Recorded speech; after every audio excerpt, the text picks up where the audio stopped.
All right, good morning. Good to see everybody here. Today I'm going to be talking about the Genesis flood and presenting the case for a global flood. And when we start, we're going to take a quick survey. So there's 3 positions you can vote for. So the first position, the flood never happened. It's just a myth. So raise your hand if you believe it never happened, it's just a myth. Okay, those people are scared to raise their hands. All right, second position. The flood was either local or regional in scope. You believe that? So we've got probably about 10 people, so maybe about 10%. So those are all the smart people in the class, I can tell. All right, who believes the flood was global in nature? It flooded the entire world. Oh, my gosh. Okay, 90% of the people. Wow. Okay, so my talk is to those 10% of the people. Try to convince you guys. I want to start with a personal story. I'm a rambling wreck. I went to Georgia Tech, and I became a Christian there. And as I started reading the Bible for the first time, really, and reading the account of Genesis, and in particular the flood story, it just seemed too silly to me. You know, how can all the mountains of the world be covered by water? Where did all the water come from? Where did all the water go? How did all the animals fit into the ark? It just seemed just preposterous. And then soon afterwards, I heard a talk by Walt Brown, and he presented the case for a global flood. And it made total sense to me. As a matter of fact, it made more sense to me than standard geology, and that launched my interest in apologetics. So this flood topic is very dear to me. So a few opening statements. So what one believes about the flood is not a salvific, creedal, or a doctrinal issue. So whatever position you take, your eternal destiny is not in jeopardy. So get that out of the way. And as far as I know, the flood is not mentioned in any creeds.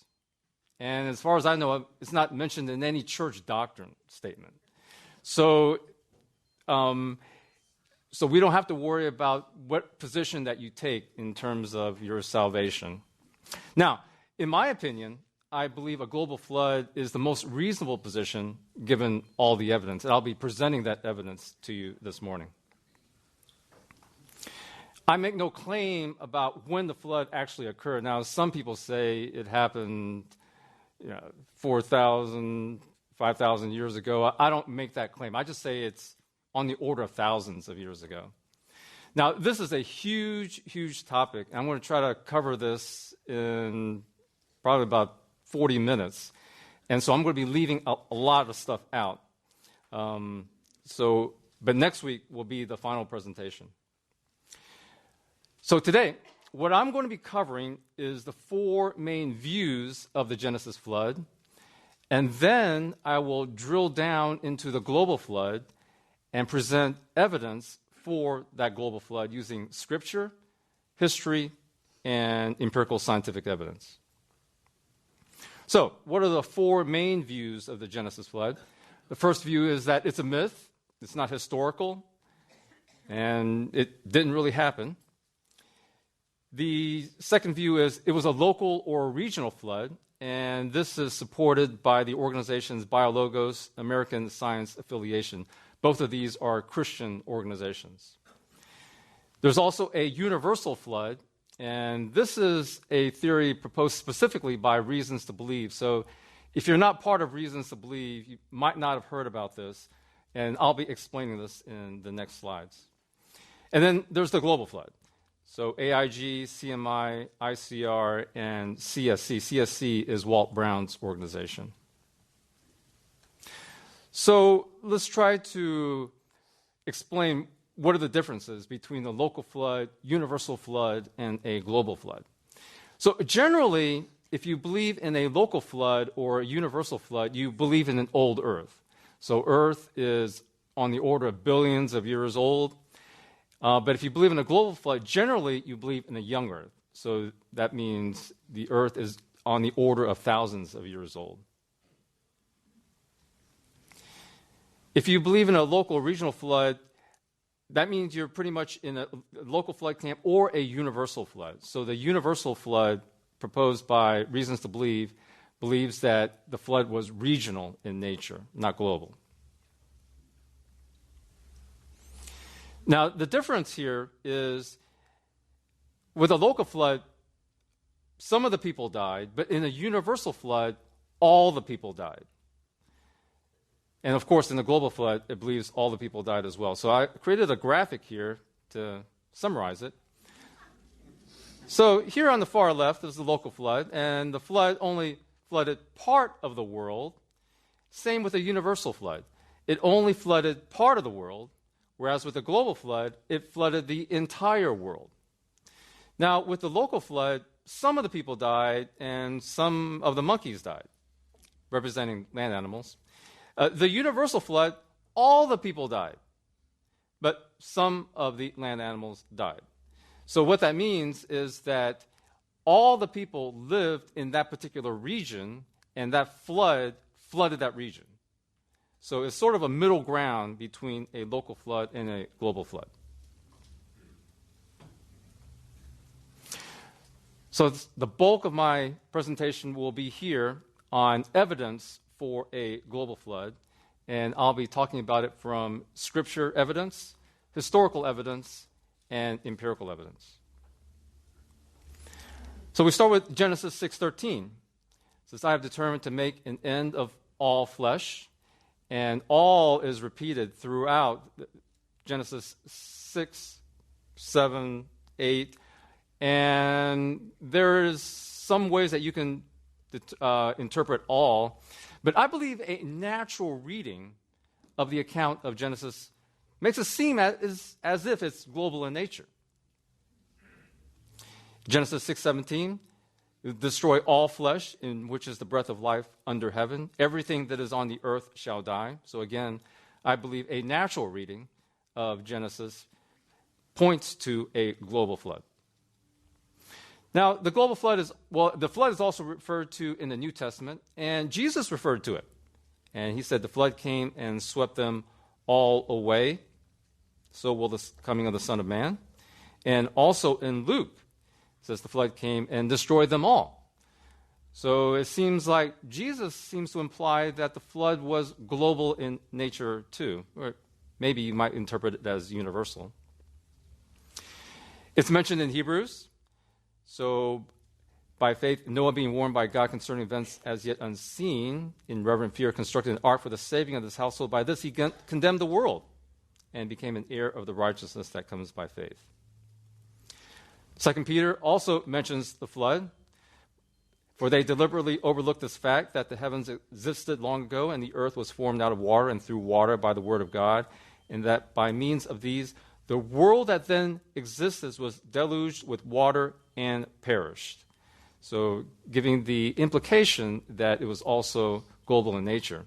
And then he adds that by the same word, the heavens and the earth that now exist are stored up for fire, being kept until the day of judgment and destruction of the ungodly.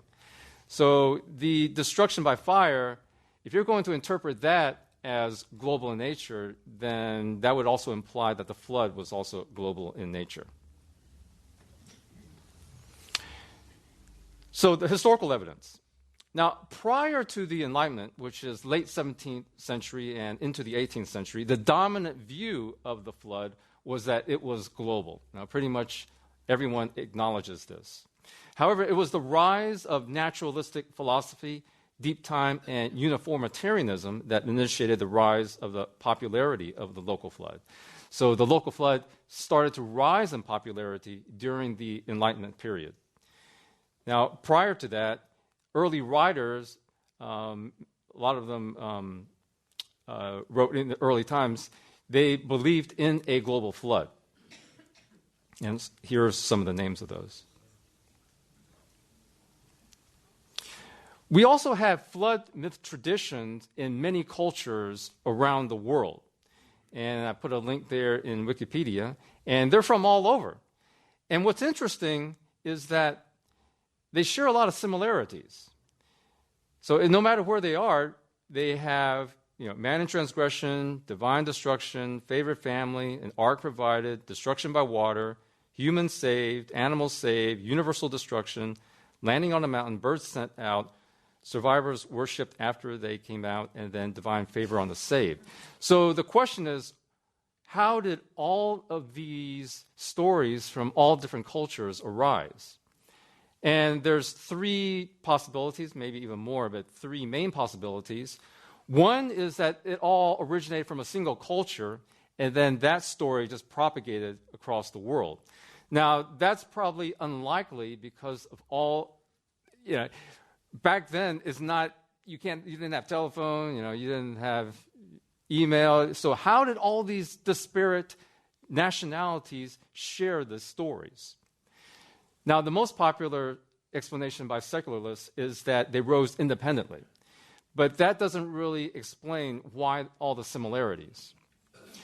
The third possibility is that a global flood actually happened. And then there's these legends that propagated orally to account for that. So I believe that explains it the best. So, the claims of a global flood. So the claims is the earth is not billions of years old, but on the order of thousands of years old. Practically all the fossils that you find were formed by the flood. The sedimentary strata was formed rapidly, and it eroded rapidly. And practically all of the sedimentary strata was formed during the flood. So let's look at the evidence. Let's look at the empirical evidence that the earth is young. Fossils were rapidly buried. There has been rapid deposition and erosion of sediments and the sedimentary strata pattern.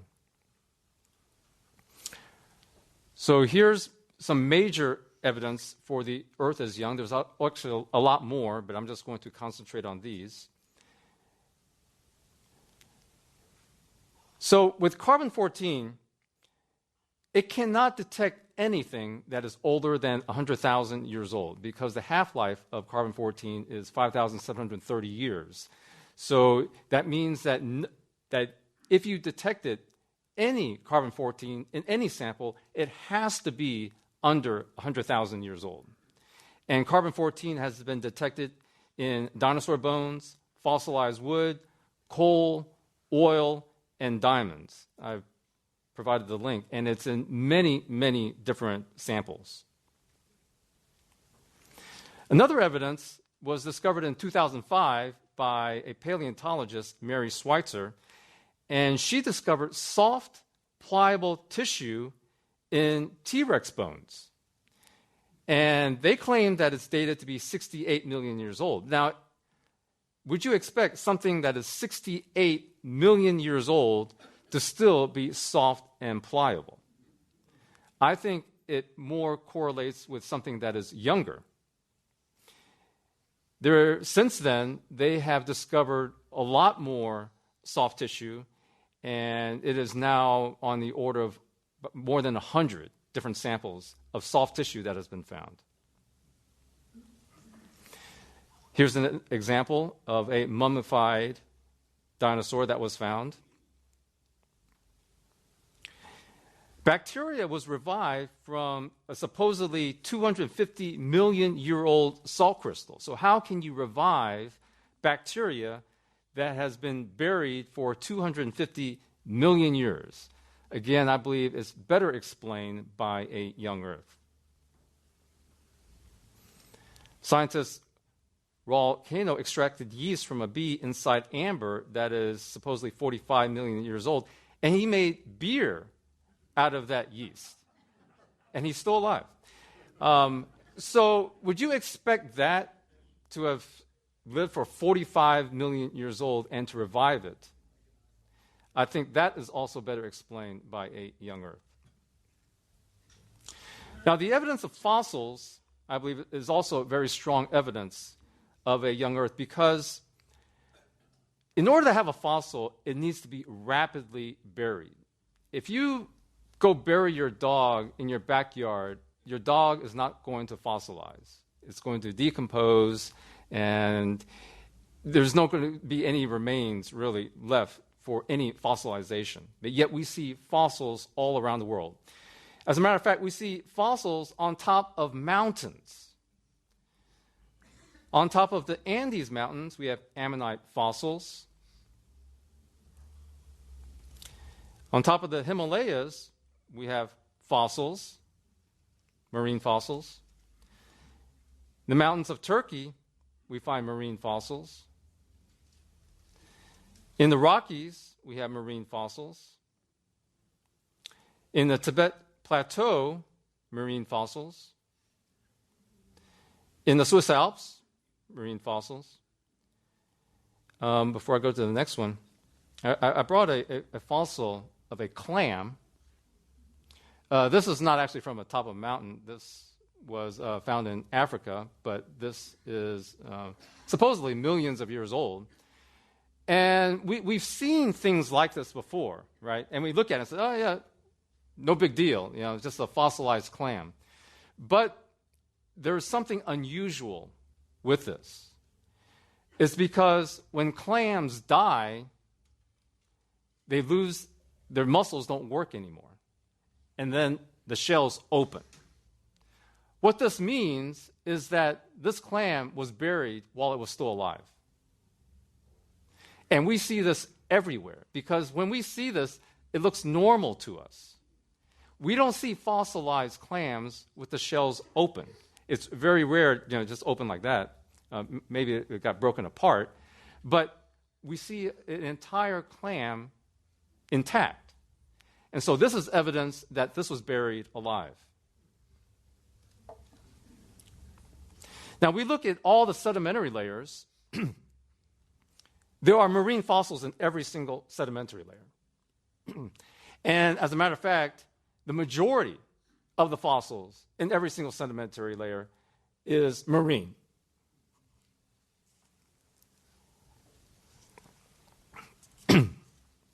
Now, all fossils are instantly buried, but there's some more dramatic examples that I want to be showing you. A jellyfish. Now, if a jellyfish dies in the bottom of the ocean, it's going to decompose in just on the order of days. You're not going to see the jellyfish later. So to have a fossilized jellyfish, that must have been instantaneous. We have an old octopus here, very, very sharp, distinct dinosaurs. Here, a fish is eating. So this was instantaneous.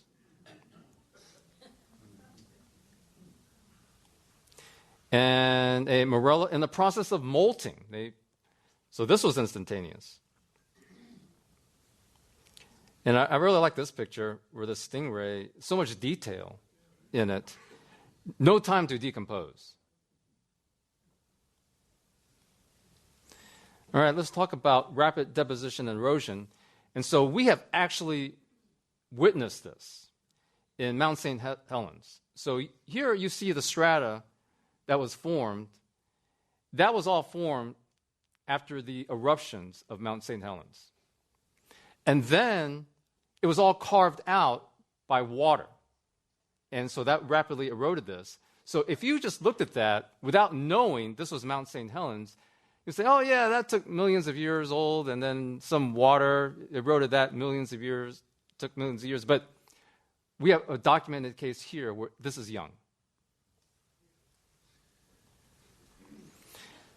Very nearby in Lumpkin, Georgia, we have the Providence Canyon. And this was formed over a period of decades. It didn't take a long time for this to form. This in Walla Walla, Washington, they were diverting an irrigation canal, and they accidentally just left it running, and this formed in 6 days.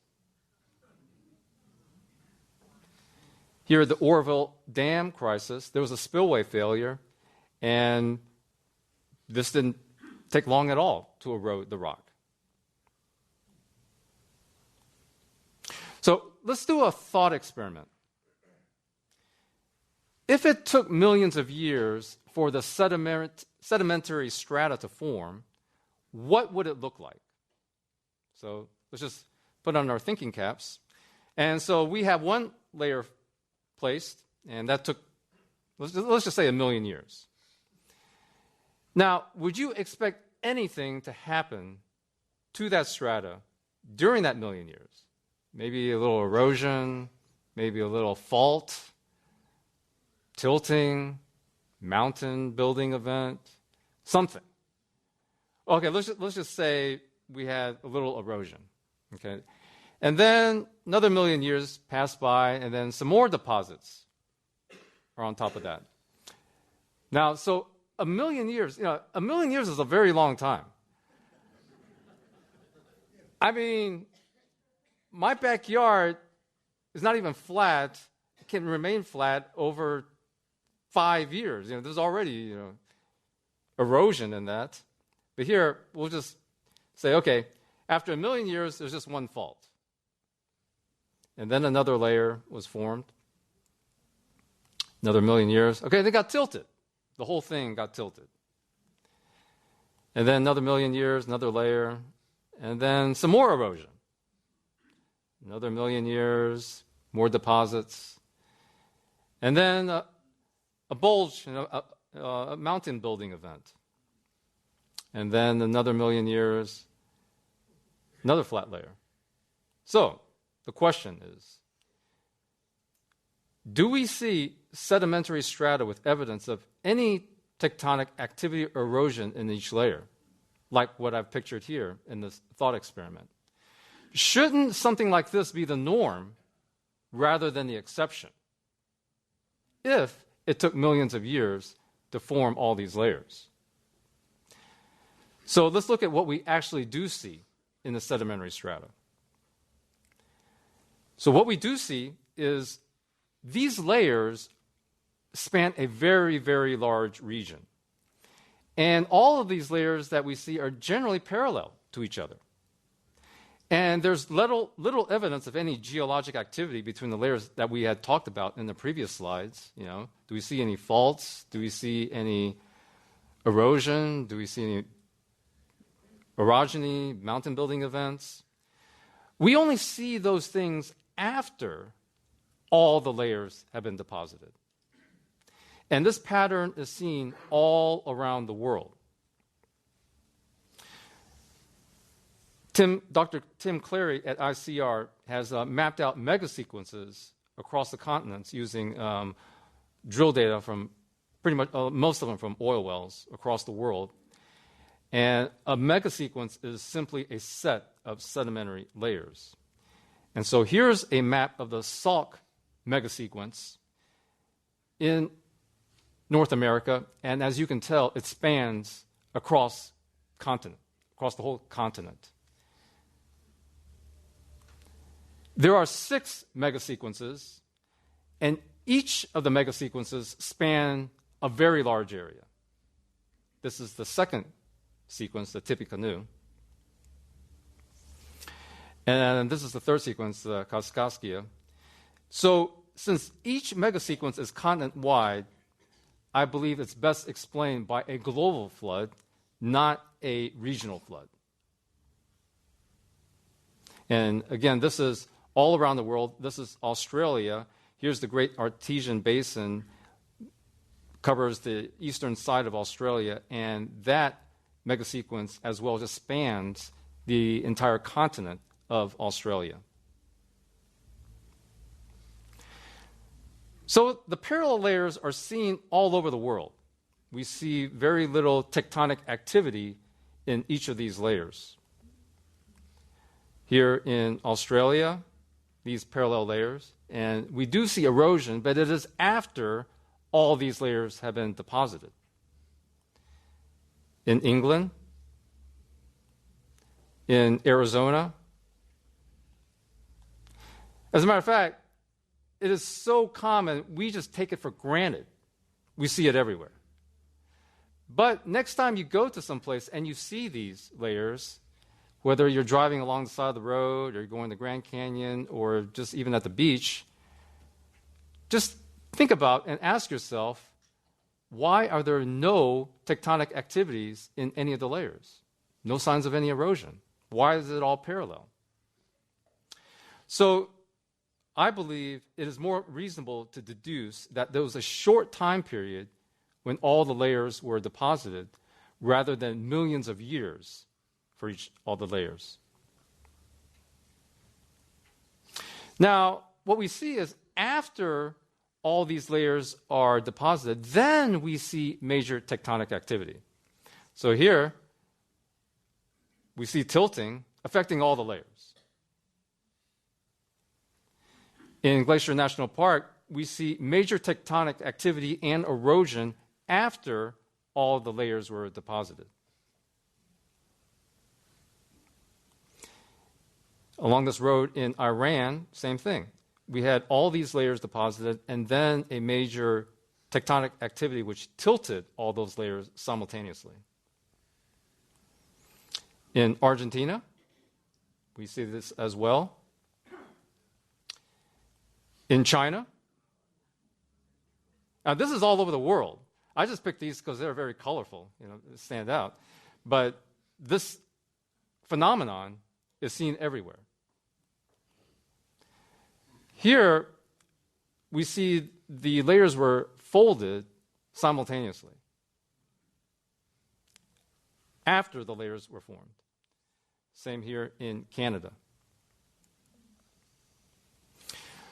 So after all these layers were deposited, we have tectonic activity, and then we see erosional activity. So here in the Dead Sea, as you can see, the parallel layers and then major erosional activity. Monument Valley, we see these layers formed in these mesas and buttes, and then some sort of major erosional activity. In Bryce Canyon, major erosional activity after the layers have been deposited. In Australia, this was one huge erosional activity. In Tibet, Namibia, Grand Canyon, and I'm just picking a sample of all these. We can go forever looking at all the evidence of this. So this pattern of parallel layers deposited over a large area, continent-wide, within a short time span, then affected by tectonic activity and then erosion, is seen all over the world. This is the pattern that we do see everywhere in the sedimentary strata. So I believe the sedimentary strata supports a rapid global flood and does not fit layers accumulating over millions of years. To me, this is one of the strongest evidences because we see this everywhere. And so whatever you believe in, whatever model you accept, it has to explain this. So in conclusion, I believe a natural reading of both the Old Testament and New Testament points to a global flood. If you did not have this preconceived ideas of Enlightenment philosophy, then it would just seem as if the stories in both the Old Testament and the New talk about a global flood. A global flood was the dominant position prior to the Enlightenment, before the rise of naturalistic philosophy. And a global flood is attested to by many cultures around the world. And I presented evidence of a young Earth that is contrary to deep time, and a lot of the evidence is actually from secular sources. We've seen that the sedimentary layers span a very large region across continents. The marine fossils are in all the sedimentary layers, even on the top of mountains. All the fossils point to a rapid burial, like this clam that I have here.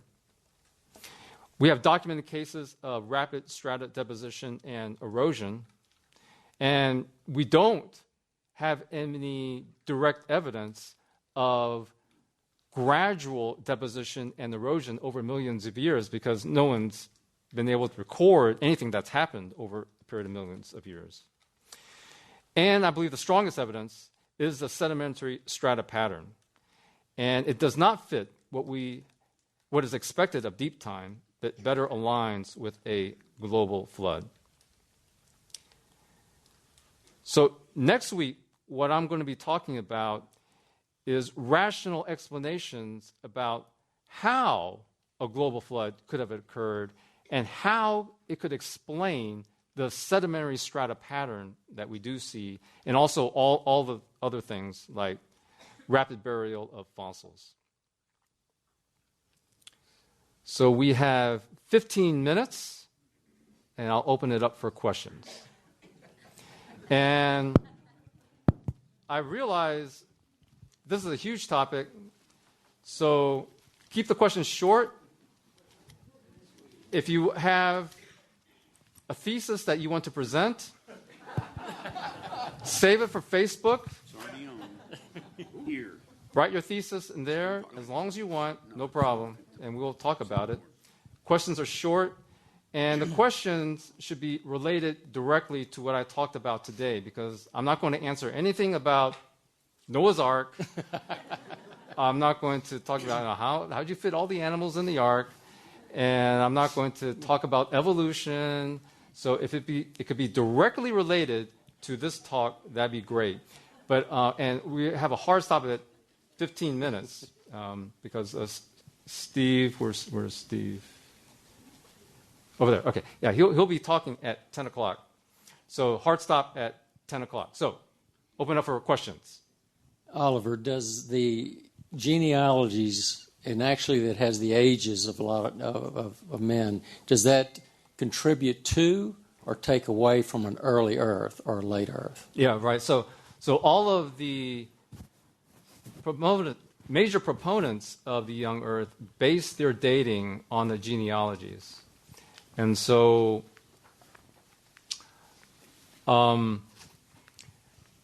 there's some issues with that. So that's why I don't really present that as an argument. Okay. A few of the issues is that there's differences between the Masoretic and the Septuagint versions of the dating. That's one problem. Another problem is that some of the genealogies might not be complete, so there might be missing generations. But I don't think you can say, well, that means it could be billions of years old. That's stretching it a little bit too far. But, all I'm saying is whether it's 4,000, 6,000, 8,000, 10,000 years old, I don't think that makes much of a difference. So I just say it's on the order of thousands of years old. Over here. You started off talking about the use of the word world. Does the world mean planet, or does it mean the known world?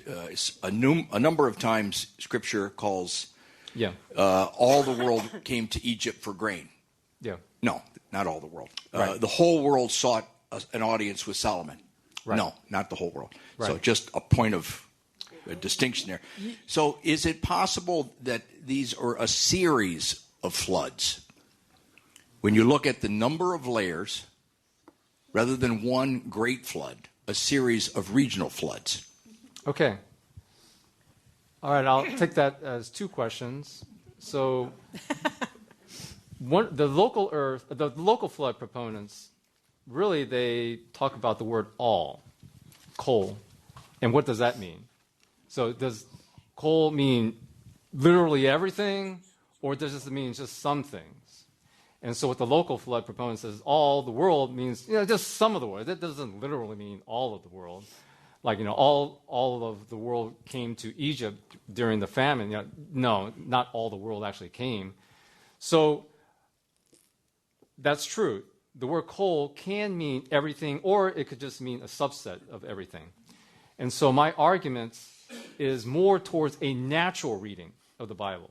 If you didn't know Hebrew, if you didn't know cosmology, and you just read it straight through, it would seem as if it was global, because there's a lot of other things that you're going to have to try to explain if it was not global. Like, why do you have to bring birds into the ark? The birds can easily fly hundreds, thousands of miles away.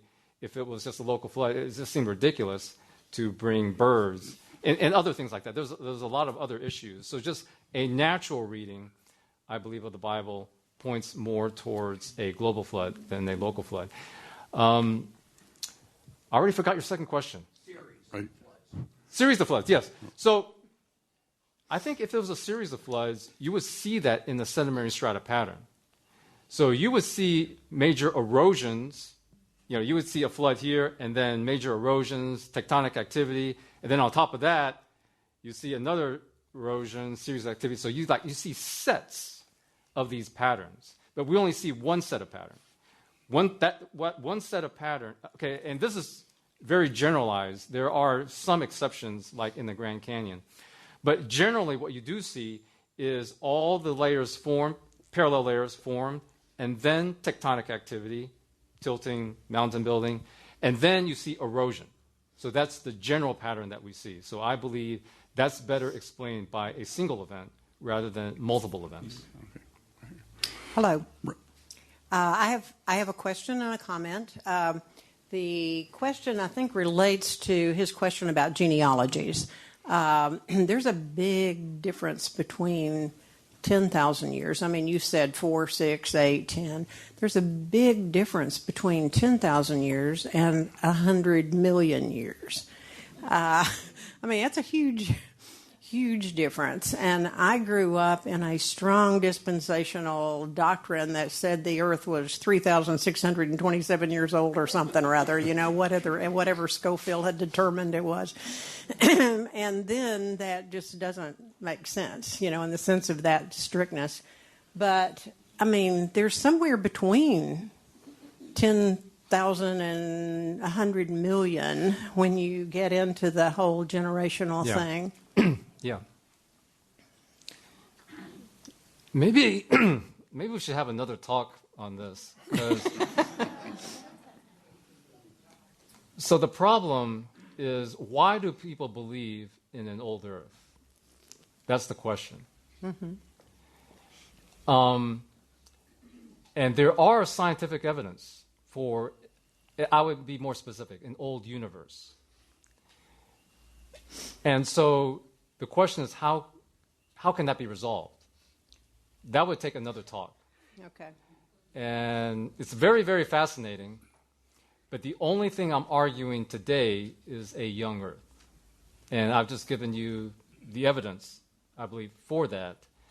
And I believe it's pretty convincing if you just look at the evidence for specifically just the Earth.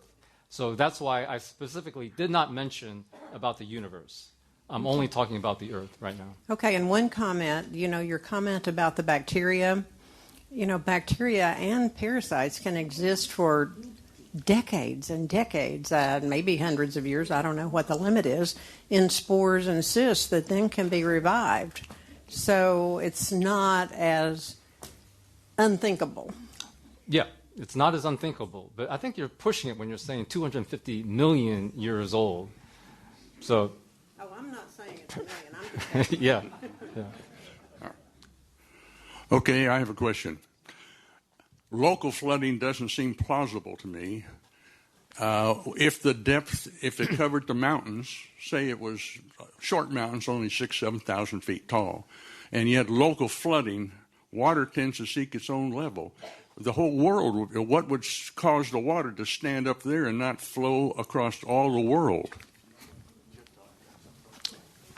Yeah. I'm not a local flood proponent, so I have no way to answer that. And one of the things that I avoided in this talk was specifically spending a lot of time attacking the other views. I tried to mostly present the positive arguments for a global flood. So that would take another talk, just attacking all the weaknesses of all the other views. But that is one of the ways to attack it.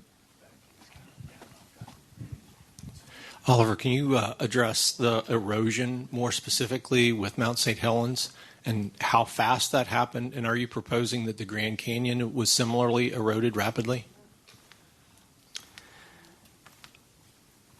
I think it was just on the order of days when that eroded.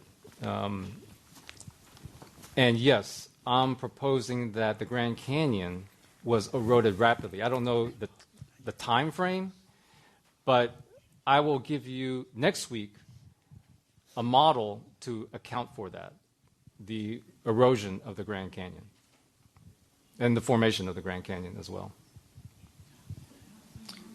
Oliver,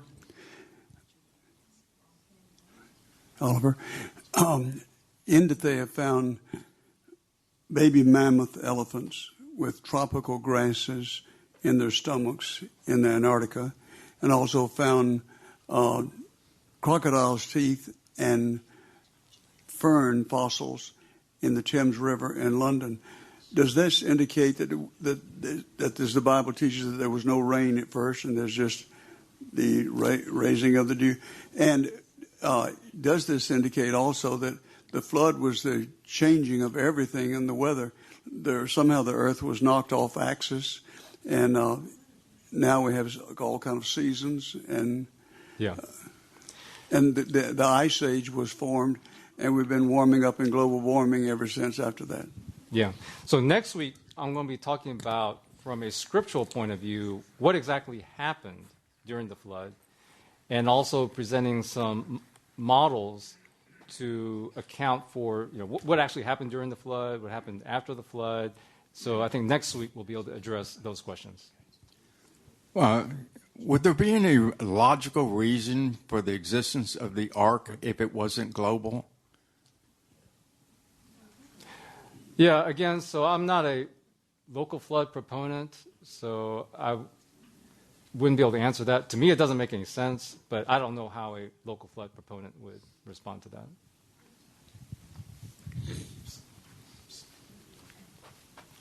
Okay. I thought you were pointing at him. You made a reference to carbon-14.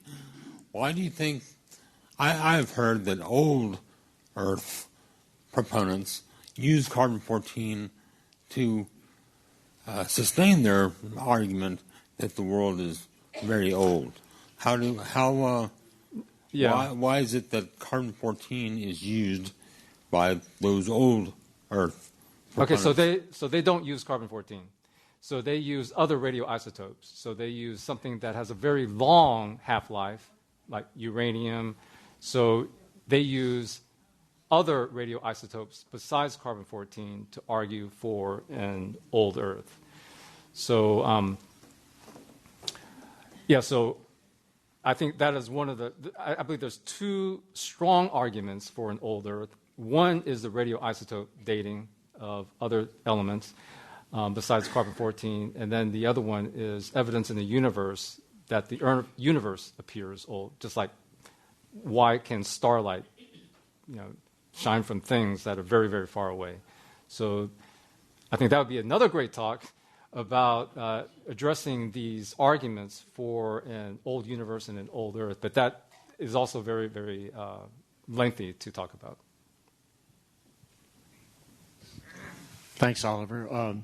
Wouldn't an asteroid or a meteor strike or a series do a lot more rearranging and also tectonic movement of Earth to cause floods? And we only have so much water on the Earth, and all of the Earth being underwater at one time would be quite a remarkable. Right.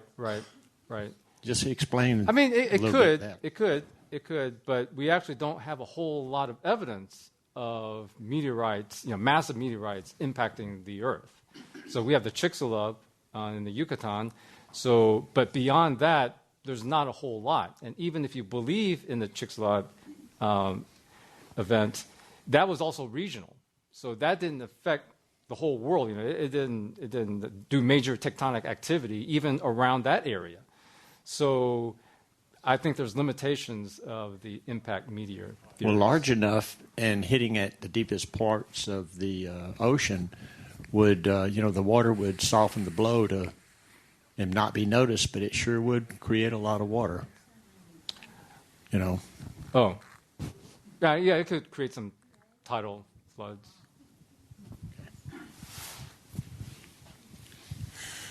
Oliver, two questions, and I'll ask and I'll see if I can remember both of them. The first one, you used the term deep time. I'm not really sure what deep time is. Oh, yeah. I should have explained that. Deep time just means on the order of millions or billions of years old. Okay. My second thing is that the young Earth argument, I think, is very offensive to the secular humanist who has a view of evolution. And I believe it's because you're attacking time, and time is required for this long, small changes in evolution to create something that has an intelligent design, which they will argue with as well. I'm just curious if you are of the same mindset. Yeah, so I intentionally avoided evolution. That would also require another talk. But generally, yes, I agree with you. And that's why a lot of the sources that I use are from secular sources. So anyone can verify these things. You know, one of the major sources that was actually creationist was Tim Clary, but his work is pretty much accepted by secularists.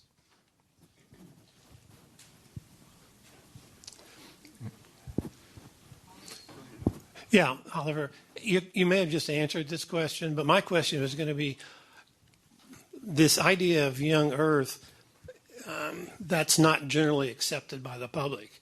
And I know what I was taught years ago in civil engineering geology school. And when I got out and I first heard about young Earth, I thought, this is nuts. Yeah.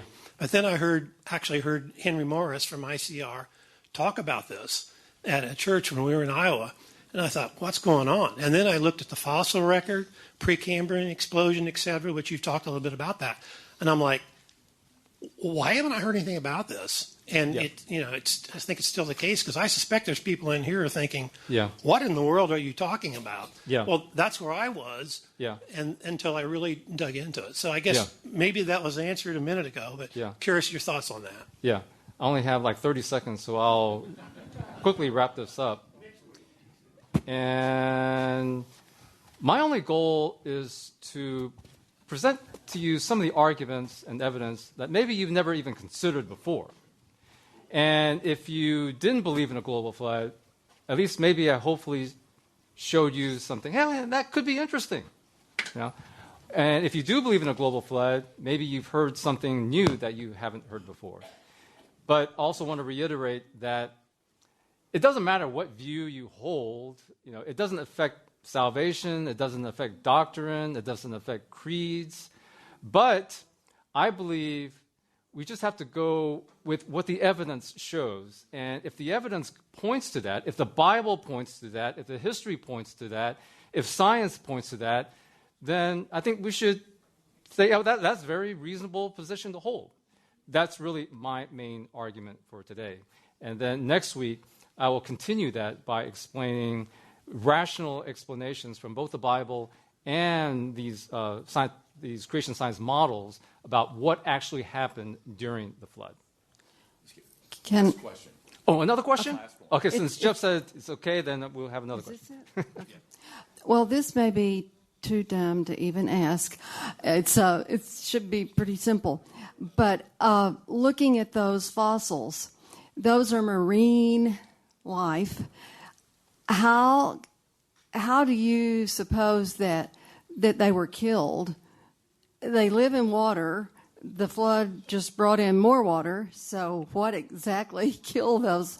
And they're so intact. It's not like there was a lot of turbulence or rocks falling on them. At least the ones that we saw. Next week we will answer that. That's a good final question.